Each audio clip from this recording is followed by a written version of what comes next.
What's going on, guys? Welcome back to another episode of the Everyday Hybrid. We got a training run today. It's going to be 6 miles again, and I want to share some of my fitness goals with you guys. This is my toxic trait. Turning every running shoe I have into a slip-on, and then just hoping the laces hold. Knees are ashy. Your knees are always ashy. Yay. Look at those knees. Oh, god damn. They said quick run fit check. I got my new Go One More hat from BPN, as well as the shirt that's going to come off anyways. On the back it's got the "Kaka" with the consistently good, occasionally great. Such a good slogan. And I went ahead and paired that up. This is the ASRV run short from last year, and I love this short. It's an amazing short, but I do have a couple gripes with it. Super lightweight. I love the liner that's built in because it's not too suffocating. That being said, I wish it had the phone storage off to the side here because it's way more secure. I know why they didn't include it, and that's because the short has a built-in belt pack on the back. It's useful for holding things like your car keys, your gels, but if you have a bigger phone, like I'm using an iPhone 13 Pro Max, and it's a bigger phone, and I find that the belt is not secure enough. It's not stitched enough to my hip, and it ends up bouncing like up and down, and it just feels really annoying. I hope that this year's run gear is improved upon that. But other than that, the shorts themselves, amazing. Just don't intend on putting your phone in the back unless you have like a smaller phone. So we got to do our morning lather because the sun is out, and fitness is cool, but skin cancer is not. I usually like the spray because I could get my back a lot easier. Not that I can't get my back, but it's easier when you have your significant other or that one gym bro that you're super zesty with to get your back. It's okay. We train mobility here. I wanted to share some of my fitness goals with you guys into what the rest of this spring is going to look like going into summer. Just maybe go on a grocery shopping trip with y'all so you can see how we eat. I think it's interesting to see that stuff from other people. Like I find myself watching day in the life videos and eating vlogs of other athletes, whether they're hybrid or powerlifting, bodybuilding, because I think context is a very important thing to look at when it comes to lifestyle. Like if you just look at how someone eats but you don't see how they're living, and vice versa, if you see how someone's living but you don't see how they eat, it's very easy to make judgments. Yeah, you need the full picture. That way you can take what you think will work for you and apply it, and you're not doing something unrealistic that won't apply to you and you won't see results or whatever you're trying to do. I didn't get my back. I didn't get all of my back. The back's so freaking This is my excuse to stay small so that I can get everything everywhere. I woke up this morning, weighed around 167, the high 160s, and full disclaimer, TMI, that was after a good morning coffee and a good morning poop.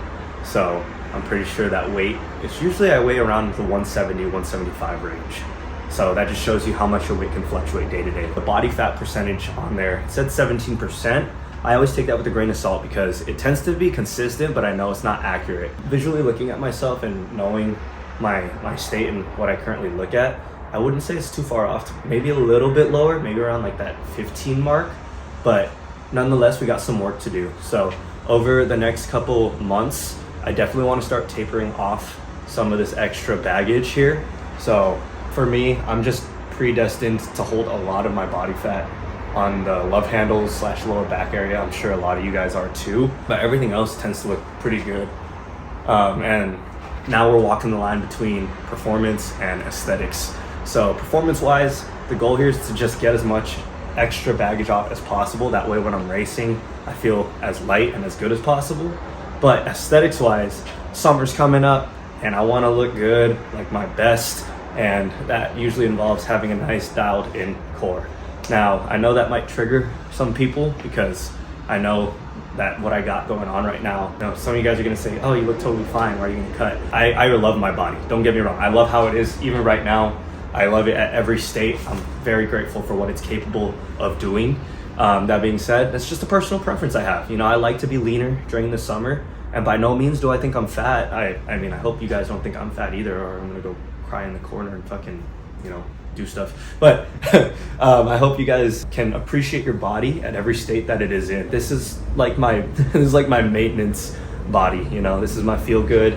Again, I usually fluctuate between 170 175 when I'm chilling, and this is just what intuitive eating gets you. You know, when you want a specific goal, that's usually going to require specific numbers, and that's when macros come into play. But when you've been doing this for as long as I have, you can kind of relax and go more towards the intuitive route, but understand that you're not going to be 100% dialed 100% of the time. That's just real life, and I'm talking as an everyday hybrid. I'm not talking as an elite athlete. By no means do I consider myself an elite athlete. So yeah, bring in some realism back.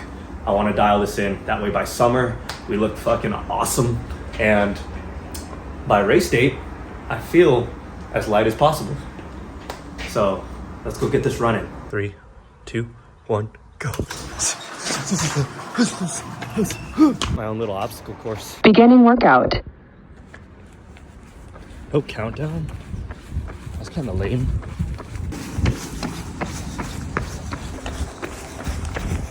I feel like I always bring you guys on the easy runs. I should take you on the harder ones, but usually I'm dying, so there's not much to say. Body check-in. My legs are definitely sore from yesterday, so I stack my leg day for the weights on top of my speed day, and it's not the most optimal thing to do, but it's what's optimal for my life schedule. So sometimes you gotta compromise and do things that aren't the best, but are better than nothing. So yesterday we had deadlifts. I did sets of 6 with 315, just focus on moving it fast. After that, I superset it with some heavy sled pushes and pulls for some knee health, and then followed that up with lateral lunges. Super simple, all free weights unless you count the sled as a machine. But that evening we also had a fartlek run, and that one was fun. So today, just low and slow, baby. Nice and easy 6 miles. Just flush out that lactic acid because my legs do feel heavy. My life's a movie. We just completed mile 1 at a 9:40 pace, or 9:30, excuse me. But that's usually my zone 2 feel good pace, and we're right in zone 2, exactly what I'm looking for. Nice and easy. This is probably the most serious I've taken heart rate training, just because I always run by feel. Growing up, I never really used watches or headphones, to be honest. So just using technology to my advantage. I also don't let it be the end all be all. Like sometimes I feel like my heart rate's just naturally higher, even though I feel good. And oftentimes I'll listen to my body before I listen to the watch. So there's that. Also, I drink caffeine, so I feel like that has something to do with having a higher heart rate on some days versus not. We're taking the road today. I've been on trail like the last couple weeks, so kind of feels weird to be back on sidewalk. Something I do like about running on the sidewalk is it really forces you to be efficient with your stride. Like you could really feel if you're overstriding or understriding, and I say you can feel that because, man, your knees, your ankles, maybe even your lower back, they light up. So yeah, running on the sidewalk, you got to be very intuitive with your body, with your stride. Make sure you're landing under your center of mass, you're propelling yourself forward, you're not kicking the floor behind you. Effortless pace, effortless running. You're just picking up one foot after the other. Make sure you're not working against your body. Make sure you're not working against gravity. Use it to your advantage. Ugh. It's April, and it's only gonna get hotter from here. And man, I need to acclimatize. Getting used to running in the rain and the wind. It's only 70 degrees. This feels hot right now. You people in the hotter places are laughing at me right now. But it's a beautiful day. Not a cloud in sight. Somebody just saw me because they slowed down and hella honked. So whoever just saw me, how you doing? Again? Fucking bet. Just kidding. Shit. These fucking hills feel steeper today. Holy shit. Having a proud boyfriend moment because my girlfriend, I just ran into her and it's towards the end of my run. So that's telling me she's getting faster and faster because it's getting harder for me to catch her. So let's go join her and run this last mile together. Tag. You caught up to me. You're it. You're getting faster. We caught her. We can chill out now. I was trying so hard not to get caught by you.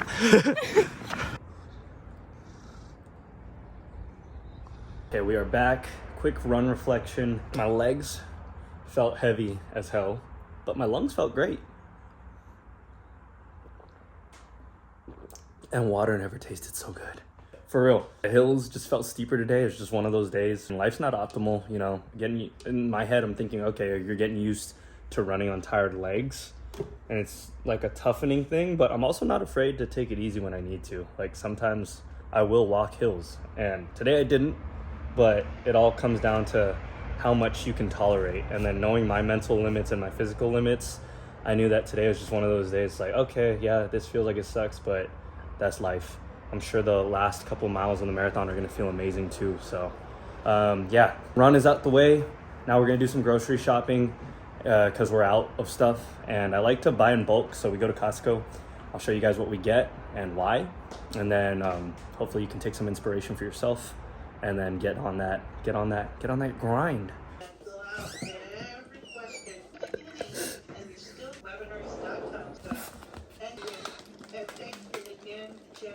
Flavor review, BPN. My favorite flavor so far is the fudge chocolate. If I had something direct to compare it to, and I'm not even being dramatic about it, if you've ever had Thrifty's ice cream, it tastes just like chocolate malted crunch. That's my all-time favorite ice cream.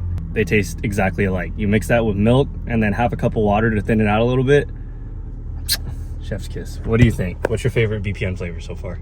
I like the strawberry one. Strawberry? Yeah, it tastes like strawberry milk. It does taste like strawberry milk. Do you want apples again? I love apples. That's it. Oh, bam, son.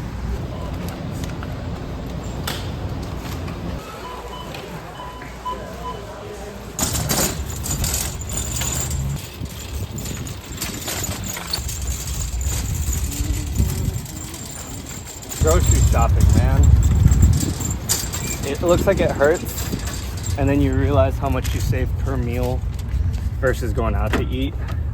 I promise you, once you start doing your own grocery shopping, not only are you gonna see results, but you're also gonna save money.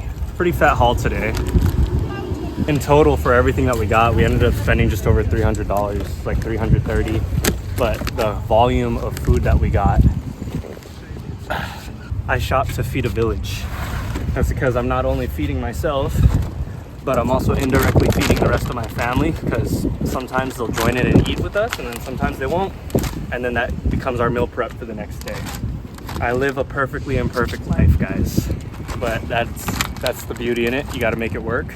Be a good person, put away your cart. Things that we ended up picking up today. Rule number one, you gotta prioritize your protein. So that was the first thing we got out the way. This week we always get some lean options. So this week we opted for chicken breasts and ground turkey. And then for our fattier options, our red meat options, yeah, we got tri-tip and we got flank steak. Flank steak's pretty lean, to be honest. Something in there that was not a necessity that we got purely for enjoyment was the ribeyes. We got some prime ribeyes. It's been a while since we had a good steak. The enjoyment factor that you really have to balance out. So I'm looking forward to that. We're probably gonna eat that for dinner today. So when I'm in control of the steak, you best believe it's always good. Or at least good for me. We keep it simple. This is how my dad taught me how to make a steak. We're very simple with it. I usually just coat it with some oil. In this case, we're using just avocado oil spray. I usually use olive oil. We didn't have any. I just spray it real quick. It's literally just to let the seasonings stick better. My favorite way to cook a steak is over fire. I like that taste of like the charcoal and the cancer and all that. I do this in a cast iron over a stovetop too, but this is just how I do it. Now, Seasoning's very simple. You could do all sorts of fancy things. You could have garlic powder, onion powder, paprika. Today, we're just doing some simple kosher salt and coarse ground black pepper. Yeah. I'm not doing the Salt Bae thing because the more I think about it, it's kind of gross having it bounce off your elbow. Generous with the salt too. It's a pretty thick cut of steak. So ribeye, naturally fattier. Because of that, I wouldn't recommend this on a daily for meal prep because it's expensive as hell and the macros just aren't doing it. You could get a lot of calories out of a ribeye. For today's purpose, it's our off day and we haven't had a ribeye in a while. We did budget for this, and planning for my physique goals I told you guys about earlier, I do a form of carb cycling, if you will, where I alternate between high carb days and low carb days depending on what's happening. So on my weight training days and running days, those are the days where I'll opt for higher carb diet. But today I had a high fat diet, and that's really the trick to it, being able to moderate it. You either have high carb, low fat, or low fat, high carb. Regardless of whether you're going high carb, low fat, or high fat, low carb, you always want your protein to be higher. Protein is going to sustain your muscle mass. It's going to help repair any damage that you might do to your said muscles, and it's also going to keep you full if you're in a deficit. That's pretty much what we're looking like right there. You can see that. Super simple. Salt, pepper, easy. We're going to pair this up with some veggies and have a delicious dinner. They work. I got my dad tongs. These really are my dad's tongs though. Like, I don't even know how old these are. I just remember seeing them when I was like 3 years old. Charcoal setup, I'm using mesquite charcoal. The way I like to cook with charcoal, I got a hot side and a cool side just so that I can control in case things get crazy. Ribeyes are fatty, so the shit's gonna flame up. That's pretty much what we're looking like. Now we let it do its thing. Some people say you shouldn't flip a steak in the middle of cooking it. I sometimes follow that rule. It just depends on how crazy the fire is getting. When you cook over coals like this, the fire is unpredictable, so you gotta do what you gotta do to prevent it from crisping up. But we're going for a medium rare today. We're gonna see how well I still remember. That's exactly why you want a cool side. Again, it's just very high in fat. It's gonna burn up like that, so you want to be able to move it out the way so that it doesn't get burnt. Look at that. Look at that. Oh my god. Tell me that doesn't look good though.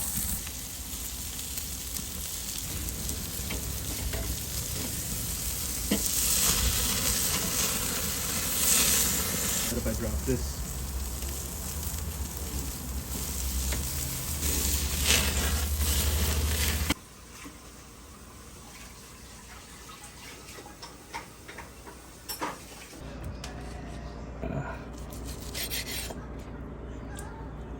Oh shit.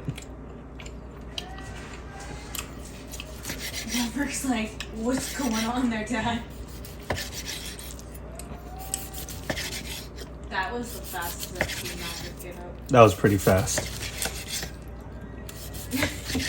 You guys can't see it, but off camera, my husky is right next to me trying to get some shit. Good boy. What? Not you. Maverick. Ouch. Oh, that looks delicious. Hey. Out. Out of the kitchen.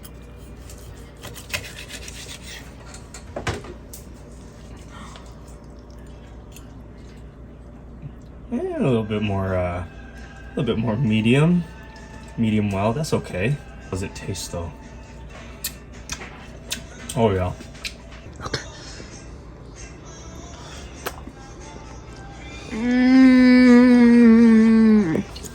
Baby. And that is how you do it, ladies and gents. Yeah. The lighting doesn't really do it justice, but I'd say that's pretty good. This is why I love ribeye. Like, look how juicy that is still. And you can see the fat, the intramuscular fat still. Oh my god. So this is what it's looking like. Cauliflower mash, asparagus and mushrooms, and a shit ton of ribeye. Now, tell me, eating like this, you're not gonna miss anything else. Like, tell me what you're missing from this. Oh, and we got a fizzy bubbly liquid death. But that's gonna. It's been so long since we had a ribeye, but that's gonna do it for this vlog, guys. Thank you for joining in on this episode of the Everyday Hybrid. We'll see you guys in the next one. Okay, we're gonna eat now.